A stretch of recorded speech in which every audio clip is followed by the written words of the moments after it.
الله عز وجل في القرآن يقول أفلا يتدبرون القرآن أم على قلوب أقفالها أولم يكفهم أن أنزلنا عليك الكتاب يتلى عليهم. النبي عليه الصلاة والسلام بعد كل البلاءات اللي قلت لكم عنها اللي ما ذكرنا إلا جزء منها، الله طمن قلبه بشنو؟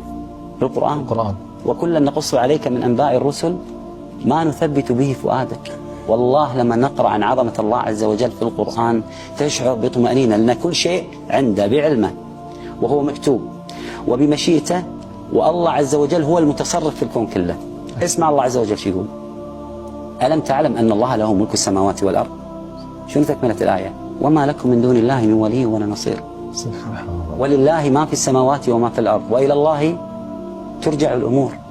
ولله غيب السماوات والأرض وإليه يرجع الأمر كله فاعبده وتوكل عليه.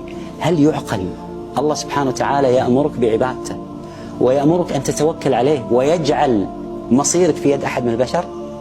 إليه يرجع الأمر كله. قل من بيده ملكوت كل شيء وهو يجير ولا يجار عليه إن كنتم تعلمون.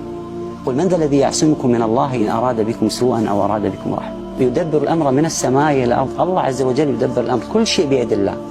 إذا آمنت فالمؤمن لا يخاف، الموحد لا يخشى أحد إلا الله. التوحيد الحقيقي أنك لا ترى مع الله أحدا أبدا. التوحيد أنك تعلم وتتيقن وترى أن كل شيء وقع أراده الله، وكل شيء أراده الله سبحانه وتعالى وقع.